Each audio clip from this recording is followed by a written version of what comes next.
At the beginning तुम्ही ह्या लेक्चरला इथं पॉज करा. पॉज करून हा क्वेश्चन कम्प्लिटली नोट डाऊन करून घ्या. त्यानंतर आपण पुढे सोल्युशन बघू. आता आय होप तुम्ही क्वेश्चन लिहून घेतलेला आहे. क्वेश्चन लिहिणं फार महत्त्वाचं आहे. आता मी क्वेश्चन डायरेक्टली रीड करतो. क्वेश्चन बघा काय दिला आहे तुम्हाला. त्यापूर्वी मागच्या लेक्चरला आपण जो क्वेश्चन पाहिला होता तो 4 बार चेनसाठी होता, है ना. त्यामध्ये फक्त 4 लिंक होत्या. त्याच्यामधली एक लिंक फिक्स होती आणि बाकीच्या 3 लिंक त्या फिक्स लिंकच्या रिस्पेक्टिव्ह मूव्ह करणार होत्या. तर त्यामध्ये आपण लिंकची वेलॉसिटी वगैरे काढली होती. अँग्युलर वेलॉसिटी किती राहील ते फाइंड आउट केलं होतं. आता जसं मी तुम्हाला सांगितलं आहे की आपण वेलॉसिटी डायग्राम काढणारे दोन टाईपचे क्वेश्चन बघणार आहेत आपण. एक बघणारे फॉर द 4 बार चेन आणि एक बघणारे for the single slider crank mechanism. आता आपण मागच्या लेक्चरमध्ये 4 बार चेनचा क्वेश्चन पाहिला होता, जो यापूर्वी बऱ्याच वेळेस म्हणजे किती वेळेस सांगणार आहे मी, म्हणजे प्रत्येक वर्षी ऑलमोस्ट तो विचारला जातो. जो आपण लास्ट लेक्चरमध्ये क्वेश्चन पाहिला तो ऑलमोस्ट तुम्हाला 4 ते 5 मार्क्ससाठी एक क्वेश्चन फिक्स विचारला जातो. आता आजच्या लेक्चरला आपण बघणार आहे आपलं नेक्स्ट क्वेश्चन, जो राहील सिंगल स्लाइडर क्रँक मेकॅनिझमसाठी. या क्वेश्चनमध्ये आपण 5 क्वांटिटी काढणार आहे आणि तुम्हाला एक्झाममध्ये मॅक्सिमम 2 क्वांटिटीज विचारल्या जातात. ज्या पहिल्या 2 क्वांटिटी काढू आपण त्या मॅक्सिमम विचारल्या जातील. असं फार रेअरली होतं की तुम्हाला 3 क्वांटिटी पण विचारल्या जातात. मॅक्स टू मॅक्स 2 और कधी कधी तर एकच विचारली जाते. मोस्टली एक पण विचारतात, कधी कधी 2 आणि मॅक्स काहीतरी झालं म्हणून 3. ठीक आहे, यापेक्षा जास्त क्वांटिटी विचारल्या जाणार नाही. 3 क्वांटिटीपेक्षा जास्त क्वांटिटी येणार पण नाही तुम्हाला फाइंड आउट करायला. ठीक आहे, चला तर मी क्वेश्चन स्टार्ट करतो आहे. बघा क्वेश्चन तुम्ही लिहून घेतला आहे, मी असं एक्सपेक्ट करतो आहे. तुमच्या नोटबुकमध्ये क्वेश्चन लिहिलेला आहे, तुम्ही बघा त्या क्वेश्चनला व्यवस्थित. मी रीड करतो आहे.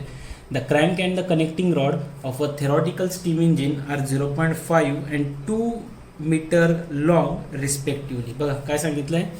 क्रँकची लेंथ दिलेली आहे तुम्हाला किती. इथं लिहत चालू मी साईडला की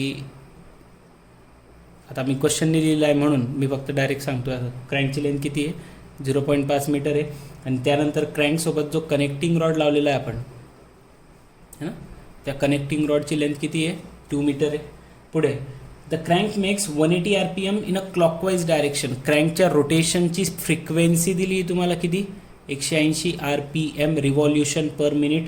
आणि क्रँक कसा फिरतो आहे, क्लॉकवाईज फिरणार आहे ना, क्लॉकवाईज या पद्धतीने. पुढे काय सांगितलं आहे बघा. When it has turn 45 degree from the inner dead centre position. क्रँकचं रोटेशन दिलेलं आहे तुम्हाला.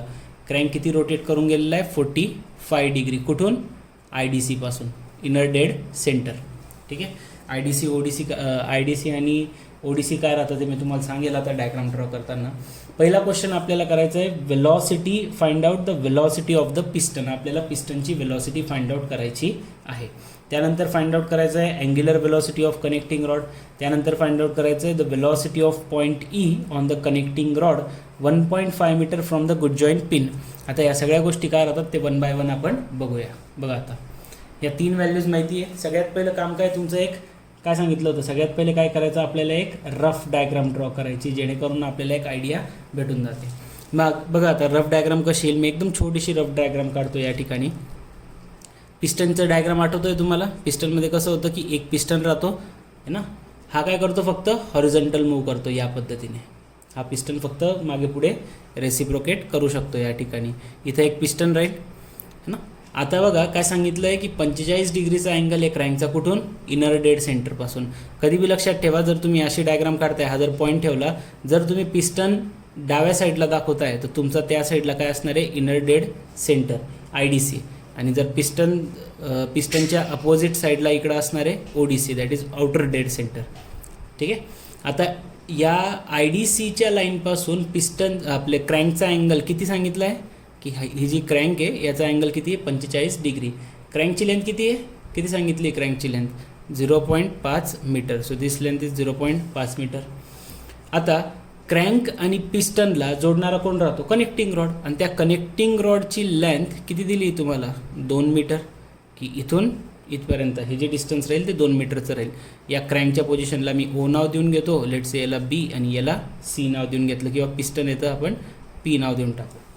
ठीक आहे, O, B आणि E. चलो पुढे. मग एक पॉईंट घेतला आहे आपण, एक रॅन्डम पॉईंट कन्सिडर करायला सांगितलं आहे त्यांनी. चला ठीक आहे, जाऊ दे, आपण सध्या तर एवढंच बघू. एक एक क्वेश्चन जसं पुढे जाऊ तसं तसं डायग्राम ड्रॉ करत चालू. तर अशी डायग्राम येणार आहे. काही लोक अशी पण डायग्राम काढतात बघा की ते लोक पिस्टन या साईडला दाखवतील आणि क्रँक असा दाखवतील, चालतं, काहीच हरकत नाही आहे.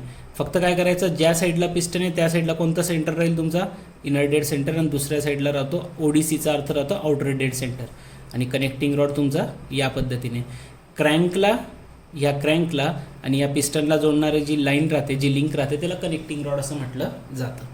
कनेक्टिंग रॉडची लेंथ 2 मीटर. बघा, क्रँकचं काम झालं, कनेक्टिंग रॉड दाखवला गेला, 45 डिग्री फ्रॉम IDC दाखवलं गेलं. आता एक रफ डायग्राम भेटून गेली आणि ते रफ डायग्रामवरून आणि अजून काय दिलं होतं आपल्याला, दिस 180 RPM फ्रिक्वेन्सी दिली आहे. फ्रिक्वेन्सीवरून काल पण सांगितलं होतं, सगळ्यात पहिले काय दिलं आहे, फ्रिक्वेन्सी. कशात दिली ती, RPM. काय करणार, पहिलं काम त्याला कन्वर्ट करा, कशामध्ये, सेकंडमध्ये. 180 डिवाइड बाय 60 किती होऊन जाईल ती, 3 रिव्हॉल्युशन पर सेकंड. 3 रिव्हॉल्युशन पर सेकंड है ना, 3 RPS. RPMचं RPS केलं आपण, ठीक आहे. यन दिलेलं राहिलं तर आपण काय काढू शकतो, ओमेगा. कशाचं यन दिलं आहे तुम्हाला, the frequency of revolution of crank दिलं आहे, की क्रँक जो आहे तो कसं सांगितलं आहे. आणि आपल्याला, आपण ही डायग्राम फॉलो करणार आहे, ही डायग्राम नाही, कोणती पण एक फॉलो केली तर चालते, आपण ही फॉलो करतो आहे. आता यांनी काय सांगितलं की क्रँक जो आहे तो कसा फिरतो आहे, क्लॉकवाईज फिरतो आहे, ठीक आहे. क्रँक कसा फिरतो आहे, क्लॉकवाईज. तर हा असा फिरणार आहे या पद्धतीने, ठीक. क्रँक जर या पद्धतीने रोटेट होतो आहे, तर मला हे सांगा आता की तुम्हाला क्रँकची फ्रिक्वेन्सीची व्हॅल्यू माहिती आहे, तर क्रँकची अँग्युलर वेलॉसिटी काढू शकतो आपण. तो ओमेगा ऑफ OB भेटून जाईल तुम्हाला, है ना. सॉरी, ओमेगा ऑफ OB लिहिण्यापेक्षा आपण असं लिहू, omega of B with respect to O असं लिहिलं पाहिजे ना. कोणाची अँग्युलर वेलॉसिटी भेटते, Bची, कोणाच्या रिस्पेक्टिव्ह Oच्या. O फिक्स पॉईंट आहे, क्रँकमध्ये फिक्स राहतो हा. तर ओमेगाचा फॉर्म्युला काय लिहिला होता तुम्ही, 2πn. सो इथं काय होऊन जाईल, 2π × 3 किती आलं ते, 6π. आणि 6πची व्हॅल्यू जर तुम्ही फाइंड आउट केली तर 6 × 3.14 करून बघा. 6 × 3.14 जर केलं तर आन्सर भेटतं 18.852 radian per second. 18.852 radian per second. ही काय भेटली तुम्हाला, this is your angular velocity of B point किंवा क्रँकची अँग्युलर वेलॉसिटी. क्रँक एका सेकंदामध्ये किती रेडियन डिस्प्लेसमेंट होतो किंवा angular velocity of B with respect to O भेटलं. आपण ड्रॉ करणार आहे वेलॉसिटी डायग्राम. तर अँग्युलर वेलॉसिटीवरून काय काढावं लागतं आपल्याला, लिनियर वेलॉसिटी. हा रूलच आहे, N वरून ओमेगा, ओमेगावरून V. वेलॉसिटी कोणाची काढणार, पॉईंट Bची, कोणाच्या रिस्पेक्टिव्ह पॉईंट Oच्या. काय सांगितलं होतं formula, V is equal to काय राहतं, R × ओमेगा. R काय राहतं, रेडियस किंवा डिस्टन्स त्या लिंकचं. लिंक कोणती आहे, OB ना, किंवा BO multiply by omega of B with respect to O. O to Bचं अंतर किती सांगितलं आहे, 0.5 मीटर क्वेश्चनमध्ये दिलं आहे आपल्याला. Multiply by omega of BO किती आलं तुमचं, 18.852. दोघांना मल्टिप्लाय केलं तर जी वेलॉसिटीची व्हॅल्यू येते ती यायला पाहिजे तुमची 9.426 मीटर पर सेकंड. बघा, क्वेश्चनमध्ये ज्या व्हॅल्यूज दिलेल्या राहतात त्याच्यावरून तुमची एक व्हॅल्यू तर ही कन्फर्म येऊन जाते. पहिली वेलॉसिटी आपल्याला माहीत पडली नाही तर आपण स्केल घेऊ शकतो का, नाही घेऊ शकत. म्हणून पहिली वेलॉसिटी तुम्हाला दिलेल्या गिवन व्हॅल्यूवरूनच काढावी लागेल. मग आता पहिलं काम काय करणार आपण, सगळ्यात पहिलं काम करूया की आपण आपली डायग्राम ड्रॉ करायला सुरुवात करू. सगळ्यात पहिले कोणती डायग्राम ड्रॉ करणार, अशी स्पेस डायग्राम ड्रॉ करू आपण, है ना. सो सगळ्यात पहिलं आता इथं एवढं झाल्यावर आपण ड्रॉ करणार पहिले स्पेस डायग्राम. चलो ठीक आहे, मग स्पेस डायग्रामला लागूया. कसं करायचं आहे, एक सेकंड. ओके, सो आपल्याला काय करायचं आहे, आपल्याला ही अशा पद्धतीची डायग्राम ड्रॉ करायची आहे. तर मला माहीत नाही कुठून स्टार्ट करायचं आहे, तर मी काय करेल, एक रँडम पॉईंट कन्सिडर केला. माझी डायग्राम अशी येणार आहे हे तर मला कळलं आहे ना, रफ डायग्राम त्याच्यासाठी काढली मी. तर मी एक कोणता तरी रँडम पॉईंट कन्सिडर केला मी, ठीक आहे. इथं कन्सिडर केला समजा O पॉईंट. O पॉईंटपासून तर आपल्याला सगळ्यात पहिले काय घ्यावं लागेल, एक 45 O पॉईंटपासून जी हॉरिझॉन्टल लाईन आहे त्या हॉरिझॉन्टल लाईनपासून 45 डिग्री अँगलवर एक B पॉईंट काढावा लागेल. सगळ्यात पहिले कसलं काम आहे, आपल्या कोनमापकचं काम आहे ना, प्रोटेक्टरचं काम. अँगल मोजायचा आहे. आता अँगल बऱ्याच जणांना मोजताना गडबड करतात पोरं. मी सांगितलं 45 डिग्रीचा मोजा इनर डेड सेंटरपासून ते मोजतील आउटरपासून. मुलं काय गडबड करतात बघा, 45 डिग्री कुठून मोजायचं आहे, इनर डेड सेंटर कुठं होतं तुमचं, पिस्टन कोणत्या साईडला येणार आहे, या साईडला येणार आहे पिस्टन, है ना. तर इथून अँगल मोजायचा आहे. असं काही लोक उलटा मोजतात, असं नाही करायचं. IDC पासून सांगितलं आहे तर इथून मोजा. इथून सांगितलं 45 डिग्री, तर एक पॉईंट ठेवून घेतला मी इथं 45 डिग्रीचा. ठीक आहे, एक पेन्सिलने आपण लाईन होडून घेऊ. पेन्सिलने यासाठी कारण आपल्याला माहीत नाही अजून ती व्हॅल्यू किती दाखवायची, कशी दाखवायची वगैरे. ओके, सो ही अशी काहीतरी लाईन येणार आहे माझी 45 डिग्रीची. तुम्हाला दिसतं आहे का? कदाचित तुम्हाला दिसत बी नसेल, पण ठीक आहे, काही हरकत नाही. आता दिसतं आहे? यस, हा 45 डिग्रीचा अँगल बनून गेला तुमचा. आता बघा, मी तुम्हाला काल सांगितलं होतं काही वेळेस इथं बी स्केल घ्यावी लागेल. तर इथं काय सांगितलं आहे की O to B जे अंतर आहे ते 0.5 मीटरचं आहे. 0.5 मीटर म्हणजे किती राहतं? 50 सेंटीमीटर. कारण 1 मीटर म्हणजे 100 सेंटीमीटर राहतात. 0.5 मीटर म्हणजे किती होईल? 50 सेंटीमीटर. मग आता काय 50 सेंटीमीटरची लाईन ड्रॉ करणार आहे का आपण? ती नोटबुकमध्ये बी बसणार नाही ड्रॉ करू शकत आपण. म्हणून मग लगेच काय करावं लागतं? घ्यावी लागते एक स्केल, स्पेस डायग्रामची स्केल. बरं, काल आपण स्पेस डायग्राममध्ये स्केल घेतली नव्हती. काल आपण डायरेक्ट वेलॉसिटी डायग्राममध्ये स्केल घेतली होती. मग इथं स्पेस डायग्राममध्ये सगळ्यात पहिले एक स्केल घेऊया. काय स्केल घेणार स्पेस डायग्राममध्ये? तुमची मर्जी. की मी काय करतो, 0.1 सेंटीमीटरला, आता 2 मीटर म्हणजे किती होऊन जाईल मग ते? 1 मिनिट थांबा, हेच जर 5 काढली तर हे 10, 15, 20 सेंटीमीटर खूप जास्त होऊन जाईल. मी काय करतो की बघा 0.25. आता हे तुमच्या मर्जीवर राहतं. मी का बरं घेतो आहे बघा. आता हे कसं ठरवतो आहे मी ते बी समजा, बाकीच्यांना तो पण डाऊट राहतो कसं ॲडजस्ट करायचं. किती सांगितलं त्यांनी? एक व्हॅल्यू सांगितली 0.5 आणि एक व्हॅल्यू सांगितली 2 मीटरची. ठीक आहे, मग आता जर मी घेतलं की 0.1 मीटर, 0.1 मीटर जर तिथं क्वेश्चनमध्ये दिलं आहे, तर त्या 0.1 मीटरसाठी मी ड्रॉ करेल समजा 1 सेंटीमीटर असं घेतलं. तर 0.5 मीटरसाठी किती ड्रॉ करावं लागेल मला? 5 सेंटीमीटर. हे तर नॉर्मल आहे, 5 सेंटीमीटर ड्रॉ होऊन जाईल. पण त्या इकडची जी पुढची लाईन येणार आहे 2 मीटरची, तो कनेक्टिंग रॉड, ते 2 मीटर किती होऊन जाईल मग? ती 20 सेंटीमीटरची लाईन काढावी लागेल. मग तेवढी बसणार आहे का आपल्या याच्यात? है ना, माझ्या याच्यात तर बसणार नाही. तुम्ही शीटवर ड्रॉ करत असाल तर काढू शकता. मग म्हणून मी काय केलं की 0.1चं बी माझ्यासाठी जास्त होऊन राहिलं आहे, तर म्हणून मी काय करतो आहे की ॲडजस्ट झालं पाहिजे माझ्या नोटबुकमध्ये, म्हणून मी घेतलं की 0.25 मीटर इज इक्वल टू घेऊन गेल मी 1 सेंटीमीटर. 0.25 घेतो आहे, तर 0.5साठी किती येईल? 2 सेंटीमीटर. आता ज्यांना हे पण नाही माहिती कसं काढलं जातं त्यांनी हे बघा की 0.25 मीटरला काय स्केल घेतली? 1 सेंटीमीटर. तर काल शिकवलं होतं की 0.5 मीटरसाठी किती? 0.5 गुणिला 1 डिवाईडला 0.25 करायचं कॅल्सीमध्ये. 0.5 क्रॉस मल्टिप्लिकेशन ना, 0.5 डिवाइड बाय, कॅल्क्युलेटर कुठं गेलं? हां,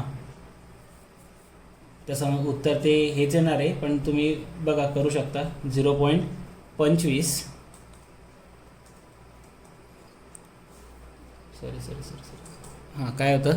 0.5 गुणिले 1, 0.5 मल्टिप्लाय बाय 1, आन्सर येतं 0.5. आणि 0.25 पर इकडे येताना डिवाइडच होतं, सो डिवाइड बाय 0.25. उत्तर किती येतं आहे? 2. तर मग मला हे समजून गेलं की ह्या स्केलच्या अकॉर्डिंग माझं जो क्रँक आहे तो किती सेंटीमीटरचा काढायचा आहे? 2 सेंटीमीटरचा. पहिलेच लाईन काढून ठेवली होती 45 डिग्रीवर. मग बस माझं काम काय आता? To adjust this lines. कुठून कुठपर्यंत येईल? हा जर माझा पॉईंट आहे इथे, इथून तर इथपर्यंत. Yes, here up to here, हे इथपर्यंत. तर ही 2 सेंटीमीटरची लाईन आली. तर मी पाहिजे तर दाखवू शकतो. स्पेस डायग्राममध्ये तुम्ही शो करू शकतात. हां, फक्त शो करताना असं नका करू की हे 2 सेंटीमीटर आहे. शो करताना असं शो नका करू की हे 2 सेंटीमीटर काढलं आहे. शो करताना काय करायचं? 0.5 मीटर असं शो करायचं. ठीक आहे, चलो. त्याच्यानंतर पुढचं काय सांगितलं आहे की एक पिस्टन आहे, है ना. किती डिस्टन्सवर आला पाहिजे तो पिस्टन ह्या कनेक्टिंग क्रँकपासून? 2 मीटरवर. मग आता आपल्याकडे जर 0.25ला 1 सेंटीमीटर घेतो आहे, तर 2 मीटरसाठी किती येईल? करा, 2 गुणिले 1 डिवाइड बाय 0.25. 2 गुणिले 1, 2 गुणिले 1 किती होतं? 2. 2 गुणिले 1 किती होणार आहे? 2. आणि त्याच्यानंतर डिवाइडला काय करणार? 2 गुणिले 1 2, डिवाइडला आलं पाहिजे 0.25. किती आलं? 8 सेंटीमीटर. क्रॉस मल्टिप्लिकेशन करतो आहे मी, तीच केले. 0.25ला 1 सेंटीमीटर घेतलं आहे, तर 2 मीटर गुणिले 1 डिवाइडला 0.25. उत्तर किती येतं आहे? 8. म्हणजे मला 8 सेंटीमीटरची लाईन काढायची. कुठून? इथून या क्रँकच्या दुसऱ्या पॉईंटपासून हा तुमचा कोणता पॉईंट भेटला ओ, हा कोणता पॉईंट आहे बी. तर या बी पासून आपल्याला लाईन ड्रॉ करायची आणि महत्त्वाचं काय कुठपर्यंत करणार तर आपल्याला हे माहिती आहे पिस्टनच्या केसमध्ये हे माहिती आहे की पिस्टन जो राहतो तो फक्त हॉरिझॉन्टली रेसिप्रोकेट होतो या पद्धतीने मागे पुढे मागे पुढे. त्याचं लाईन बदलतं का नाही. म्हणजे ज्या पॉईंटमध्ये तुमचा क्रँक जिथून क्रँक कनेक्टेड राहतो त्याच लाईनवर हा रेसिप्रोकेट होता असा. म्हणजे हा क्रँकचा पॉईंट आणि आपला पिस्टनचा पॉईंट एकाच लाईनवर येतात हॉरिझॉन्टल लाईनवर. हे लक्षात ठेवा. हे फक्त पिस्टनच्या केसमध्ये होतं बरं. मग आता मी काय करेल मी सगळ्यात पहिले या स्केलमध्ये किती डिस्टन्स घेईन या कर्कटकमध्ये किती डिस्टन्स घेणार आहे 8 सेंटीमीटरचं अंतर घेईल मी. ठीक आहे. हे 8 सेंटीमीटरचं डिस्टन्स घेतलं. इथं पॉईंट ठेवायचा आणि इथून काय मारणार एक तुम्ही चॉप. येस इथून एक चॉप मारायचा. सो इथून एक चॉप मारला आपण तर या ओ पॉईंटला आणि जिथं तुमचा चॉप आलेला आहे त्या पॉईंटला काय करणार जॉईन करा. So here we go. हे आलं तुमचं जॉईंट. ठीक आहे. तर हा काय भेटला तुम्हाला तुमचा कनेक्टिंग रॉड आणि याची लेंथ किती आहे 2 मीटर आहे. ठीक आहे. याची लेंथ किती आहे तुमची 2 मीटर. आता तुम्हाला हे माहिती आहे की इथं कोण येईल पिस्टन असं दाखवून द्यायचं. मग पिस्टन या ठिकाणी हा पिस्टन आहे आणि हा काय होणार आहे मागे पुढे रेसिप्रोकेट होणार आहे या लाईनवर. Okay on this line.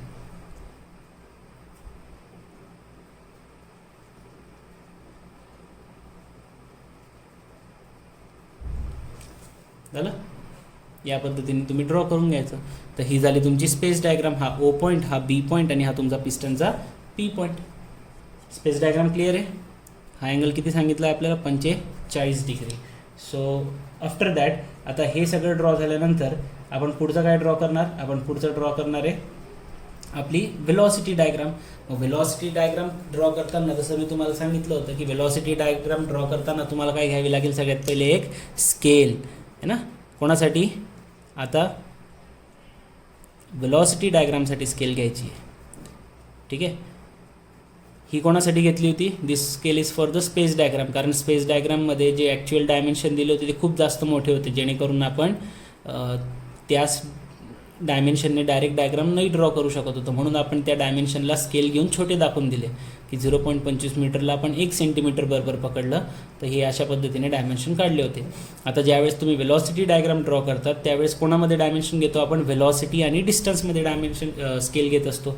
मग तुम्हाला कोणाची व्हेलॉसिटी माहिती आहे क्वेश्चनवरून तर तुम्हाला ही एकच व्हेलॉसिटी माहीत पडली आहे 9.426 मीटर पर सेकंड.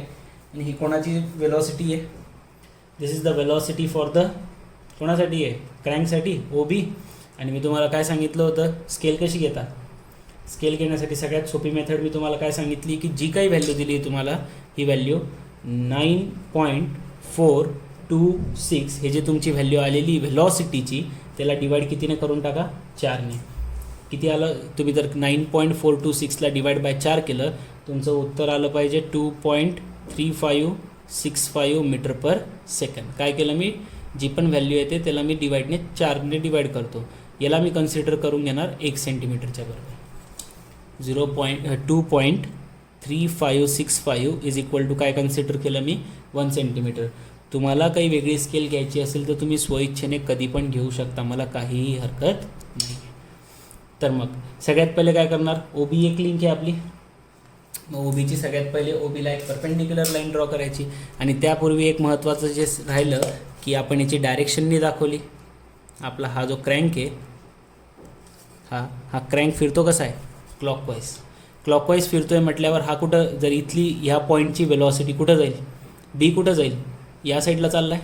तर पॉईंट कसा येईल वरती फेकला जातो आहे ना इथं या पद्धतीने. ही वेलॉसिटीची डायरेक्शन आहे. This is the velocity for the बी.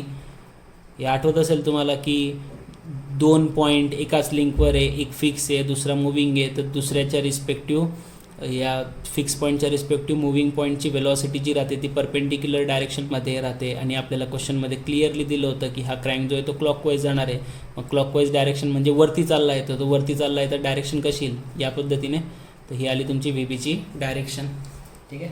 मग आता याला एक्झॅक्टली परपेंडिक्युलर लाईन ड्रॉ करा. तुम्हाला काल शिकवलं होतं मी की परपेंडिक्युलर लाईन कशा ड्रॉ करतात.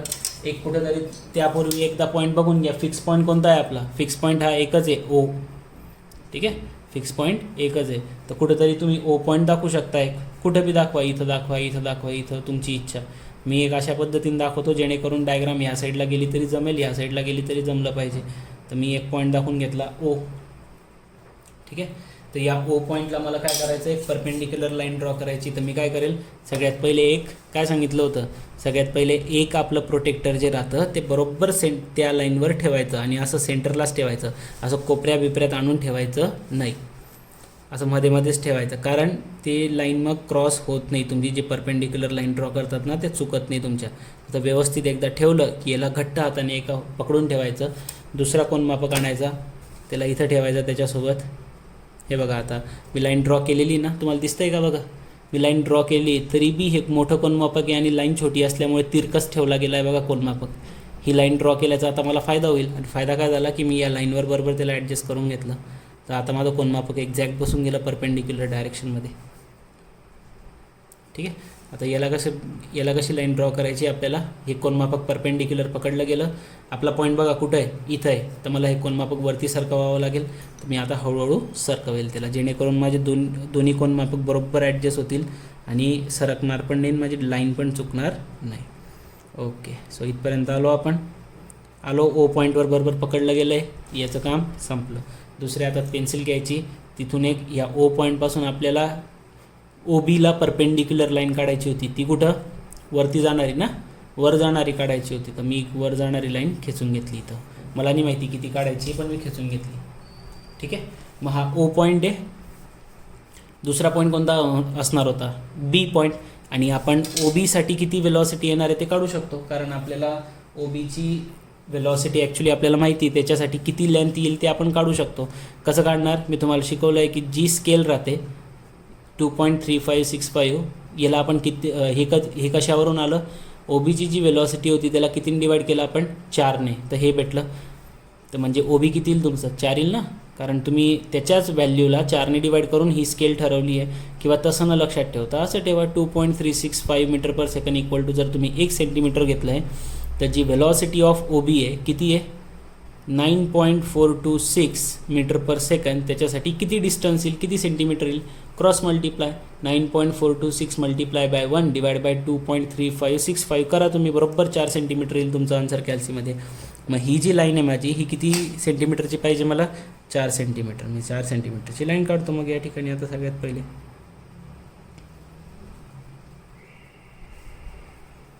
ही 4 सेंटीमीटरचा पॉईंट भेटला दिसतोय है ना.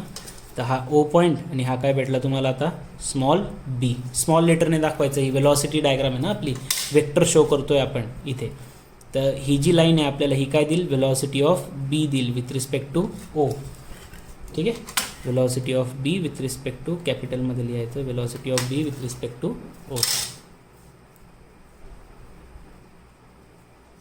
ठीक आहे, चलो याच्यानंतर नेक्स्ट ओचं काम झालं. O to B. आता पुढे B to P. B to P ही जी आपली लिंक आहे त्याला परपेंडिक्युलर लाईन ड्रॉ करूया. परत काय करणार मग? त्या बी टू पी लाईनवर स्पेस डायग्राममध्ये कोनमापक ठेवा या पद्धतीने. बी टू पी लाईनवर कोनमापक ठेवा. ठेवलं या पद्धतीने व्यवस्थित. दुसरं कोनमापक आणलं, त्याला ॲडजस्ट केलं. ठीक आहे, आता बघून घ्यायचं एकदा व्यवस्थित. बघा की तुम्हाला कुठून लाईन ड्रॉ करायची आहे? बी पॉईंटपासून करायची ना. बी पॉईंटपासून परपेंडिक्युलर लाईन ड्रॉ करायची आपल्याला, जेणेकरून आपल्याला पी पॉईंटची लाईन भेटेल.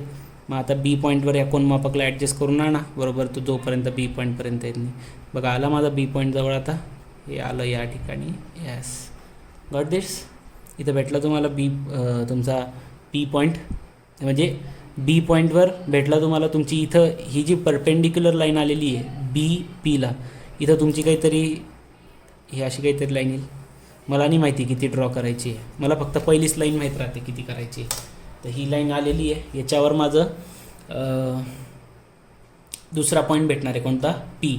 मग आता मला हे पण नाही माहिती की तो बी पॉईंटच्या वर जाणार आहे का बी पॉईंटच्या खाली येणार आहे, म्हणून मी वरती पण लाईन राहू दिली आहे आणि खाली पण राहू दिली आहे. ठीक, चलो या पुढे. आता पुढे काय? की हा जो पॉईंट आहे बघा, तुम्हाला काय सांगितलं मी की ओ पॉईंटच्या रिस्पेक्टिव्ह आपला जो पी पॉईंट राहतो पिस्टनचा, तो फक्त रेसिप्रोकेट होतो, म्हणजे मागे पुढे होऊ शकतो. ठीक आहे, आणि रेसिप्रोकेशन आहे आणि तो फक्त मागे पुढे जर होऊ शकतो, त्याला परपेंडिक्युलर लाईन काढायची गरज राहत नाही. पिस्टन त्याची पोझिशन सोडत नाही, आणि जर मग पिस्टन त्याची पोझिशन सोडत नाही तर तुमचं काम काय आहे की तुम्ही या पी पॉईंट कोणासोबत कनेक्टेड आहे, ओ सोबत ना. ओ फिक्स पॉईंट होता, ओचं पोझिशन माहिती आहे. मग ओ पॉईंटपासून तर ह्या ही जी लाईन ड्रॉ केली आपण, या लाईनवर कुठेतरी पी पॉईंट बसणार होता, तर मग तिथून स्ट्रेट लाईन ड्रॉ करायची. स्ट्रेट का बरं करतोय आपण, कारण आपला पिस्टन जो आहे तो स्ट्रेट लाईनमध्ये मागे पुढे होतो फक्त. मग जिथं त्या दोघांचं इंटरसेक्शन झालं, ही जी तुम्ही परपेंडिक्युलर लाईन काढली होती बी पीला त्याचं, आणि या ओ पॉईंटपासून जी स्ट्रेट लाईन काढली तुम्ही, स्ट्रेट लाईन का काढली मी परत एकदा सांगतो आहे, कारण पिस्टन फक्त मागे पुढे होतं. जिथं दोघांचं इंटरसेक्शन झालं त्या पॉईंटला नाव देऊन टाकायचं पी. ठीक आहे, तर ही जी लाईन आहे, ही जे वेक्टर आहे, हे काय देणार आहे तुम्हाला, वेलॉसिटी देणार आहे पीचं. कोणाच्या रिस्पेक्टिव्ह, ओच्या. हे आठवतं आहे तुम्हाला काय सांगितलं होतं की ज्याच्याकडे ॲरो चालला आहे त्याची वेलॉसिटी भेटते. तर ही जी लाईन आहे ही काय देणार आहे तुम्हाला, वेलॉसिटी देईल कोणाची, बीची. कोणाच्या रिस्पेक्टिव्ह, पीच्या रिस्पेक्टिव्ह. ठीक आहे, चलो, तर आपली वेलॉसिटी डायग्राम पण ड्रॉ झाली आहे. मग आता आपण पहिला क्वेश्चन सॉल्व करूया. बघा, पहिला क्वेश्चन काय दिला होता, पहिला क्वेश्चन दिला होता तुम्हाला की व्हॉट इज द, पुढे गेला क्वेश्चन, पहिला क्वेश्चन दिला होता the velocity of the piston काढायचं आहे, म्हणजे व्ही पीची व्हॅल्यू काढायची तुम्हाला, वेलॉसिटी ऑफ पिस्टन ही काढायची, वेलॉसिटी ऑफ पिस्टन हेच आहे ना, V P with respect to O. बघा, कधीही लक्षात ठेवा, जर तुम्हाला असं विचारलं की what is the velocity of B, किंवा what is the velocity of P, किंवा अजून एखादा पॉईंट राहिला असता what is the velocity of that point, जसं आपण पुढे करणारच आहे, तर एखाद्या कोणत्या तरी एका पॉईंटची जर वेलॉसिटी विचारलेली राहिली ना, तर ती ऑलवेज फाइंड आउट केली जाते फिक्स पोझिशनपासून. कुठून फाइंड आउट केली जाते ती, फिक्स पोझिशनपासून. तुमचा फिक्स पोझिशन कोणता आहे, ओ. फिक्स पॉईंट कोणता आहे, ओ. तर आता तुम्हाला कोणाची वेलॉसिटी विचारली, पीची, तर ती कुठून फाइंड आउट केली जाईल, या ओ पॉईंटपासून. सांगण्याचा अर्थ काय, फाइंड आउट इथून केली जाईल, याचा अर्थ काय की जे डिस्टन्स राहतं वेक्टरचं ते कुठून घेतलं जातं, फिक्स पॉईंटपासून. जसं हे डिस्टन्स आहे आता पी पॉईंट आणि ओ पॉईंटमधलं हे डिस्टन्स कन्सिडर करणार मी. सगळ्यात पहिले मी घेईल आता एक स्केल, आणि या स्केलला इथे व्यवस्थित ठेवून, ही स्केल जरा गडबड आहे त्यामुळे ही नाही घेत मी.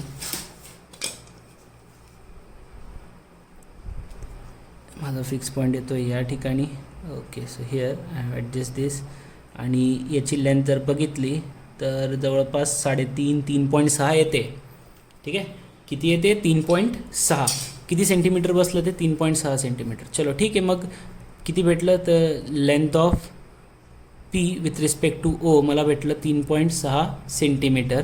तर आता माझ्याकडे स्केल आहे, आपल्याला माहिती आहे. सो अकॉर्डिंग टू स्केल काय लिहिलं होतं आपण, 2.3565 मीटर पर सेकंड बरोबर. जर 1 सेंटीमीटर आहे तर हे 3 मी सांगितलं होतं काल बघा, सेंटीमीटरच्या खाली सेंटीमीटर, मीटर पर सेकंडच्या खाली मीटर पर सेकंड. 3.6 सेंटीमीटरसाठी किती वेलॉसिटी येईल, इथं काय भेटणार आहे तुम्हाला, velocity of P with respect to O. So here the velocity of P with respect to O, cross multiplication 3.6 multiply by 2.3565, आणि हा डिवाईडचा 1 इकडे येऊन जाईल. 1ने डिवाईड केलं काय, नाही केलं काय, काही जास्त फरक पडत नाही. आता जस्ट कॅल्सीमध्ये ती व्हॅल्यू टाकायची आहे. काय टाकणार की 2.3565 मल्टिप्लाय बाय किती आहे, 3.6 मल्टिप्लाय बाय 3.6 केलं तर आन्सर भेटतं आहे आपल्याला जवळपास 8.48. एक मिनिट चेक करू द्या करेक्ट आहे का पहिले. पुढे गेलं, हां, आपला आन्सर येतं आहे 8.4. Velocity of P with respect to O आलं 8.4. युनिट येऊन जाईल मीटर पर सेकंड. बुकमध्ये दिलं आहे 8.15.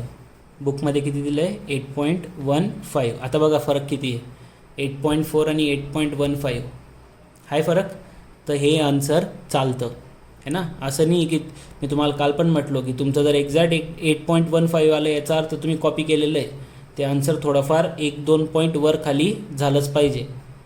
ठीक आहे, एकदम असं बी नाही की 8.15 उत्तर दिलं आणि तुमचं इथं 9 येऊन गेलं डायरेक्ट 9.2 असं बी, एवढं बी नाही चालत. लाईक 0.5 वर 0.5 खाली एवढं चालेल. जसं आता 8.1 होतं ना, 8.6, 8.7पर्यंत बी ठीक आहे, 8.6पर्यंत बी ठीक आहे, आणि कमी बी येतं थोडंसं आन्सर, जसं 7.9 आलं किंवा 8 आलं, 8.0, 8.1 तसं बी आलं तर चालतं. 0.5 वरती व्हॅल्यूपेक्षा 0.5 खाली अशी त्याची रेंज राहते की तेवढ्या याच्यात ते ॲक्सेप्टेबल राहतं आन्सर. ठीक, चलो. तर आपल्या पहिल्या क्वेश्चनचं आन्सर भेटलं की velocity of P with respect to O, that is velocity of point P भेटलं आहे तुम्हाला. नेक्स्ट क्वेश्चन जो विचारला आहे तुम्हाला, सेकंड क्वेश्चन, तो विचारला आहे बघा, the angular velocity of the connecting rod. Connecting rod कोणता आहे आपला? बी पी हा आपला कनेक्टिंग रॉड आहे. हा इकडे दिसतोय तुम्हाला बी टू पी. याची काय काढायची आपल्याला? अँग्युलर वेलॉसिटी काढायची आहे. ठीक आहे, हा फर्स्ट क्वेश्चन झाला. Second question, angular velocity of B P काढायचं आहे. अँग्युलर वेलॉसिटी कशी निघते? मी तुम्हाला जसं सांगितलं होतं, फॉर्म्युला काय? V equal to R omega. काढायचं काय? आणि V equal to R omega है ना, ओमेगा काढायचं आहे. तो ओमेगा काढण्यासाठी काय करावं लागेल? आरला इकडं आणून डिवाईड करावं लागेल. सो इथं काय येईल? वेलॉसिटी ऑफ कोणाची काढायची? बी पीची ना. So velocity of B P divide by distance, ती लिंक बी पी. ठीक आहे, डिस्टन्स तर माहिती आहे आपल्याला, बी पीचं डिस्टन्स किती आहे? 2 मीटर आहे. ठीक, पण आता वेलॉसिटी ऑफ बी पीने माहिती, व्ही बी पी काढावं लागेल. मग इथं भेटेल व्ही बी पी, भेटेल का इथं? व्ही बी पी. ठीक आहे, व्ही बी पी म्हणून घ्या किंवा व्ही पी बी म्हणून घ्या, भेटणार तर ते एकच आहे. ठीक आहे, किंवा करेक्ट काय राहील? आता बघा दोघांपैकी व्ही बी पी लिहिलं काय आणि व्ही पी बी लिहिलं काय? करेक्ट कोण आहे? करेक्ट हे आहे पी बीचं. का बरं? कारण बी पॉईंटच्या रिस्पेक्टिव्ह कोण फिरतोय? पी. पी मागे पुढे होतोय ना. का बरं? कारण बी हलतोय. या क्रँकचं मोशन झाल्यामुळे बी पॉईंट मूव्ह होतो, आणि बी पॉईंट मूव्ह झाल्यामुळे हा कनेक्टिंग रॉडमुळे हा पी पॉईंट मूव्ह होतो. सो ॲक्च्युली करेक्ट हे राहिलं असतं, velocity of P with respect to B. Exactly correct. आता लिहिलं गेलं आहे म्हणून मी काही मिटवत नाही, तुम्ही पाहिजे तर लिहिताना तेवढं करेक्शन ठेवू शकता. हे रॉंग आहे का याचा अर्थ? असं बी नाही की हे रॉंग आहे म्हणून. ठीक आहे, तर velocity of P with respect to B हे माहीत नाही आपल्याला, पहिले हे काढावं लागेल. हे कुठून काढणार? ही वेलॉसिटी डायग्राम काढली ना आपण, जसं पीची व्हॅल्यू काढली है ना, पीची व्हॅल्यू काढली कशावरून? हे अंतर मोजून. हे अंतर मोजलं, स्केलमध्ये ठेवलं, स्केलमध्ये ठेवून आपण ही वेलॉसिटी काढली. तसं सेम हे पी आणि बी मधलं अंतर मोजायचं, त्याला स्केलमध्ये ठेवायचं, आणि इथून तुम्हाला व्ही बी पी माहीत पडून जाईल. काय करणार? सगळ्यात पहिले काय घेणार? स्केल. स्केल घ्या आणि हे अंतर मोजा. माझे डोळे पहिलेच खराब आहे, बघू आता किती येतं. हा पॉईंट आहे तुमचा इथं, आणि जवळपास समजा हे बी किती येतं आहे?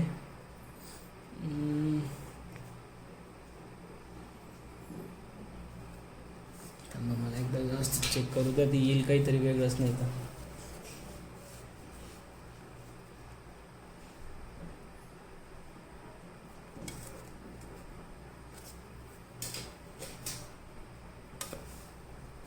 इथून व्यवस्थित समजा पट्टी एकदम व्यवस्थित लावली पाहिजे, नाही तर ते गडबडून जातं. येस, जवळपास येतं ते 2.8 सेंटीमीटर येतं आहे माझं. ते तुमचं बी 2.8च येईल असं काही नाही बरं. 2.7, 2.6 किंवा 2.93 असं व्हॅरी होऊ शकतं. ते 1-2 पॉईंटवरती खाली होऊ शकतं. सो माझं लेंथ ऑफ पी बी किंवा लेंथ ऑफ तुमचं बी पी हा वेक्टर किती भेटला? 2.8 सेंटीमीटर. स्केलमध्ये ठेवलं मग काय होतं आपल्याकडे scale? 2.3565 meter per second is equal to किती घेतो आपण? 1 सेंटीमीटर. तर हे 2.8 सेंटीमीटरसाठी किती? आणि इथं काय भेटणार आहे तुम्हाला? वेलॉसिटी भेटणार आहे पीची कोणाच्या रिस्पेक्टिव्ह? बीच्या रिस्पेक्टिव्ह, किंवा व्ही कॅपिटल पी कॅपिटल बी. चलो ठीक आहे, कॅल्सीमध्ये पुट करा. मग काय करणार? क्रॉस मल्टिप्लिकेशन करायचं आहे. तर क्रॉस मल्टिप्लिकेशनमध्ये करणार काय? 2.3565 multiply by 2.8. So here 2.3565 multiply by 2.8. Okay, 2.8 किती आलं ते माझं? 6.6 येतं आहे. किती आलं? Velocity of P with respect to B किती आलं? 6.8 मीटर पर सेकंड. बुकमध्ये किती दिलं आहे? बुकमध्ये दिलं आहे नाही, सॉरी, माझं 6.6 आलं ना. माझं 6.6 आलं आणि बुकमध्ये दिलं आहे 6.8. बघा कितीचा फरक आला, 0.2चा फरक आला ना. 6 पहिलं तर सेम आहे, इथं माझं 6 आलं, इथं त्यांचा 8 आला, तर थोडासा फरक पडला आणि तेवढं चालतं. मग 6.6ची व्हॅल्यू कुठे टाकणार आपण, या ठिकाणी. सो 6.6 या ठिकाणी ठेवलं, दोघांना डिवाईड केलं, उत्तर किती आलं, 3.3 ओमेगा आहे, तर आन्सर येऊन जाईल रेडियन पर सेकंडमध्ये. हे माझं आलं सेकंड आन्सर. आणि आपलं 3.3 आलं, बुकमध्ये दिलं आहे 3.4, एवढा काही फरक नाही आहे. ठीक आहे, आणि एवढं व्हॅलिड राहतं आन्सर. चलो हे दोन्ही कळले. चलो तर फर्दर नेक्स्ट पॉईंट बघा. आता नेक्स्ट काय विचारलं आहे, नेक्स्ट फाइंड आउट करायचं आहे तुम्हाला. एक पॉईंट आहे, क्वेश्चन बघूया परत आपण. क्वेश्चन बघा एकदा व्यवस्थित. क्वेश्चनमध्ये काय दिलं आहे की एक पॉईंट आहे तुमचा, एक velocity of point E on a connecting rod. एक पॉईंट आहे ई, कुठे आहे माहीत नाही आपल्याला, पण त्यांनी सांगितलं आहे की एक पॉईंट आहे कनेक्टिंग रॉडवर. कोणता, ई. 1.5 मीटर येतो from the good joint pin. ठीक आहे, कुठून सांगितलं आहे तो, गुड जॉईंट पिनपासून 1.5 मीटर अंतरावर. मग आता गुड जॉईंट पिनपासून 1.5 मीटर अंतरावर म्हटल्यावर कसं घेणार त्याला. गुड जॉईंट पिन काय राहतं, आता तुम्हाला ते माहीत नसेल तर ते समजून घ्या सगळ्यात पहिले. गुड जॉईंट पिन एक अशी पिन राहते जी कनेक्टिंग रॉडला आणि पिस्टनला कनेक्ट करायचं काम करते.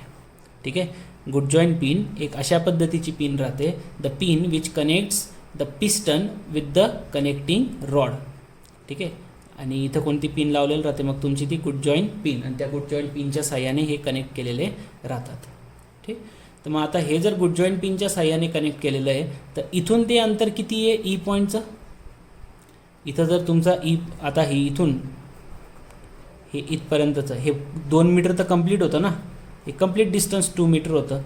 तर आता हे जे अंतर आहे हे किती आहे, 1.5 मीटर सांगितलं आहे. हे अंतर किती सांगितलं आहे, 1.5 मीटर. आणि इथं तुमचा कोणता पॉईंट आहे, ई.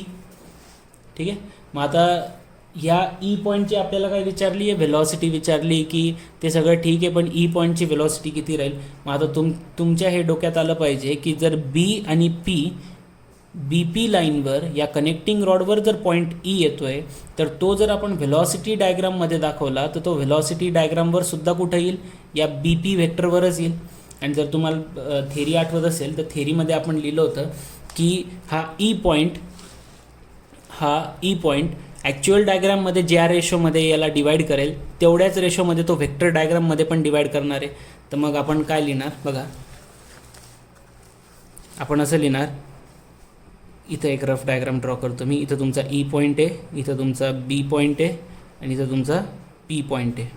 ठीक आहे, तर मग आपण काय लिहिणार, B E divide by complete distance B P is equal to, पुढे काय केलं, B E divide by B P. तर इथं तेच येईल, सेम येतं, फक्त स्मॉल लेटरमध्ये, जेणेकरून आपण व्हेक्टर डायग्रामवाला लिहितो आहे.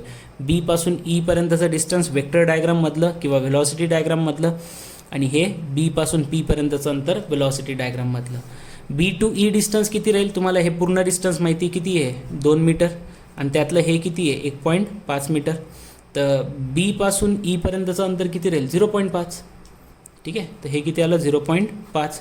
बी पीचं अंतर किती आहे, बी टू पीचं अंतर 2, 0.5 भागिले 2. बी ईचं अंतर माहीत नाही आहे, आणि बी टू पीचं अंतर आपण आत्ताच काढलं होतं बघा, लेंथ ऑफ बी टू पीचं अंतर. बी टू पीचं अंतर किती आहे, 2.8 आलेलं आहे. हे अंतर सांगतोय बरं आपण, हे अंतर बी टू पीचं अंतर आपण 2.8. एक प्रश्न, का बरं केलं आपण हे, कारण आपल्याला ह्या लाईनवर ई पॉईंट कुठं येणार आहे ते माहीत नाही आहे. मग आपण ते शोधतोय की ह्या लाईनवर ई पॉईंट कुठं येईल, जेणेकरून मी त्याची व्हेलॉसिटी काढू शकेल. म्हणून मग त्याला आपण अशा पद्धतीने रेशोमध्ये डिवाईड केलं. मग आता रेशोमध्ये डिवाईड केल्यानंतर या पद्धतीने आपण त्याला रेशोमध्ये एकदा डिवाईड केलं की त्यानंतर काय होऊन जाईल, कॅल्सी ऑन करा. कॅल्सीवरून आपण बी ईची व्हॅल्यू फाइंड आउट करूया. ओके, चला कॅल्सीमध्ये मी पुट करतो सगळ्यात पहिले. आता काय, 0.5 भागिले 2, 0.5 डिवाइड बाय 2, उत्तर येतं 0.25. आणि हा 2.8 इकडे डिवाइडला आहे, इकडे येताना मल्टिप्लाय होऊन जाईल, इथं मल्टिप्लाय बाय 2.8. ठीक आहे, बी टू ईचं अंतर आलं तुमचं 0.7. किती आलं, 0.7. कशात येणार आहे, आणि हे सेंटीमीटरमध्ये. का बरं, कारण हे 2.8 कशात होतं, सेंटीमीटरमध्ये. हे कशात होतं मीटर, हे मीटर कॅन्सल होऊन गेले इथले त्यांचे. हे 2.8 इकडे येऊन मल्टिप्लाय झालं सेंटीमीटर. तर किती दाखवायचं आहे तुम्हाला? इथून काय समजलं की B to Eचं अंतर त्या व्हेक्टर डायग्राममध्ये किती आहे? 0.7 सेंटीमीटर आहे. मग स्केल घ्यायचं, चांगली स्केल घ्यायची, चांगला लाईट लावायचा जेणेकरून तुम्हाला दिसलं पाहिजे किती डिस्टन्स येते. 0.7 ना. तर एकदम व्यवस्थित बी पॉईंटवर ठेवायचं आपल्याला याला. आता बघा हे माझे डॉट कसे होऊन गेलेत जाड, तर हे पेन ठेवून जाड होऊन गेले. ते तुम्ही तशी मिस्टेक नाही करायची. ते आता बघा एक्झॅक्टली मला समजत नाही की इथं पॉईंट सुरू झाला आहे का इथं सुरू झाला आहे. आता ते मी अंदाजाने लावून घेतो बरोबर. आता ती सवय बी होऊन गेली इतक्या वर्षांमध्ये की समजून जातं ते की कुठून सुरू झालं असेल. इथून किती पाहिजे आपल्याला? 0.7 ना. तर हा झाला 6 आणि हा झाला तुमचा 7. हा इथं 0.7. तर हा पॉईंट कोणता भेटला तुम्हाला? This is your point E, small E. ठीक आहे. 0.7 सेंटीमीटरवर काय येणार होता? तो पॉईंट ई येणार होता. आणि तुम्हाला काय विचारलं आहे त्यांनी? तुम्हाला विचारलं आहे की ई पॉईंटची व्हेलॉसिटी काय येईल ते सांगा, है ना. ई पॉईंटची काय विचारली आहे? व्हेलॉसिटी. मी आत्ताच तुम्हाला इथं म्हटलं याच्या वेळेस पी पॉईंटची व्हेलॉसिटी काढताना की ज्यावेळेस तुम्हाला एका सिंगल पॉईंटची व्हेलॉसिटी विचारलेली राहते ती ऑलवेज कुठून फाइंड आउट केली जाते? फिक्स पॉईंटपासून. आणि आपला फिक्स पॉईंट कोण आहे? ओ. म्हणजे ई पॉईंटची सुद्धा व्हेलॉसिटी जर फाइंड आउट करायची तर डिस्टन्स कुठून घ्यावा लागेल? ओ पॉईंटपासून. मग घ्यायची स्केल आणि या ई पॉईंटला आणि ओ पॉईंटला जॉईन करायचं डॉटेड लाईनने. हां, थिक लाईनने करायची, डॉटेड, या पद्धतीने डॉटेड लाईनने. ठीक आहे. तर हे अंतर मोजा आता किती होतं आहे बघा.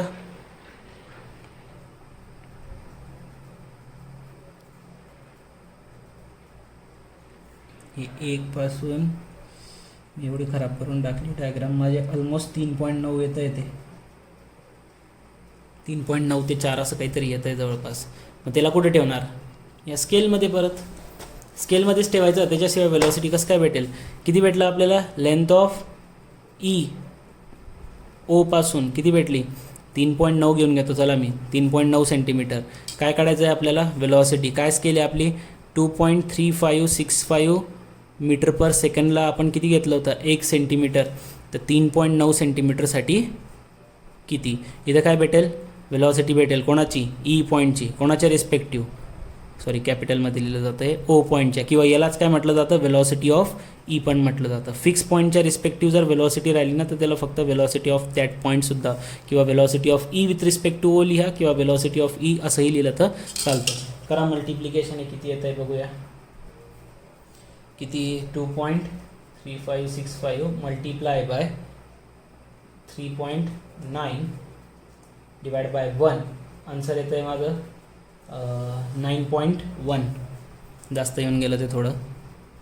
आणि बुकमध्ये दिलं आहे 8.6 दिलं आहे, कारण मग लेंथ जास्त ते डॉटमुळे 1 सेंटीमीटर वर खाली होऊन गेलं इथं. आता येतं है ना. तर हे इथून इथपर्यंतचं डिस्टन्स होतं. हे मे बी मी डिस्टन्स बी चुकीचं घेतलं असेल. इथपर्यंतच घ्यायचं होतं ते, मी इथपर्यंत घेतलं त्याला वाटतं. 1-2 सेंटीमीटर मी वर घेऊन घेतलं. त्याला कमी करू थोडं मग.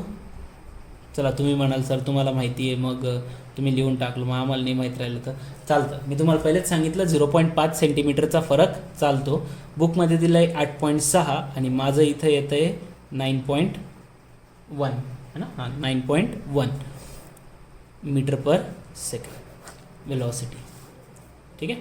9.1 चालून जाईल. तर ही काय भेटली तुम्हाला? ई पॉईंटची व्हेलॉसिटी भेटली. ठीक.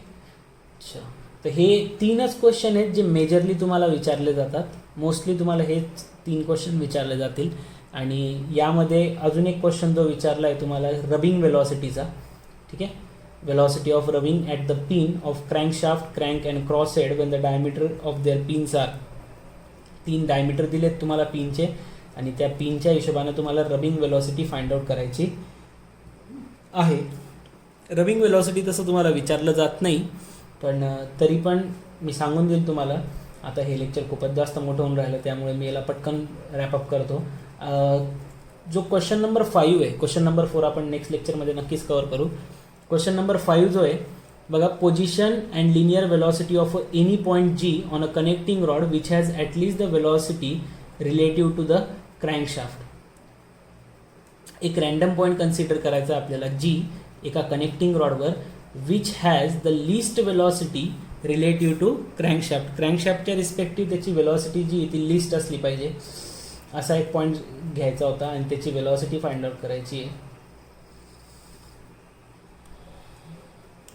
ठीक आहे, एक काम करा, आपण हा क्वेश्चन इथंच संपू. मे बी नेक्स्ट लेक्चरला आपण पुढचे ते 2 क्वेश्चन घेऊ, नाही तर नाही पण घेणार, कारण आजपर्यंतच्या इतिहासात टॉममध्ये ह्याच्यावरती क्वेश्चन गेलेला नाही. मॅक्स टू मॅक्स तुम्हाला 3 क्वेश्चन विचारले जातात. मग तुम्ही म्हणाल 3 कोणते बी विचारले जाऊ शकतात, ते 4था आणि 5 नंबरचा जे तुम्ही घेतलं नाही ते बी विचारलं जाऊ शकतं. नाही, तुम्हाला एक फिक्स पॉईंटची वेलॉसिटी विचारली जाते, कधी बी पिस्टनची वेलॉसिटी विचारली जाते, दुसरं कनेक्टिंग रॉडची अँग्युलर वेलॉसिटीज विचारली जाते, आणि तिसरं एखादा रँडम पॉईंट जो कनेक्टिंग रॉडवर राहतो, जसा आता ई होता, त्याची वेलॉसिटी विचारली जाते. तुमच्या कॉलेजमध्ये ह्या 3 क्वेश्चनच्यावर कोणताही क्वेश्चन विचारला जाणार नाही, तुमच्याच कोणत्याच कॉलेजला विचारला जात नाही. इवन डिप्लोमा सोडा, डिग्रीला पण विचारले जात नाही याच्यावरती क्वेश्चन. ठीक आहे, तर तिघांची व्यवस्थित प्रॅक्टिस करा. आजचं लेक्चर इथंच संपूया, भेटू आपण पुढच्या लेक्चरला विथ द न्यू क्वेश्चन. ठीक आहे, रबिंग वेलॉसिटीचा क्वेश्चन मी पाहिजे तर कन्सेप्ट सांगून देईल. ठीक आहे, will stop here, see you in the next lecture.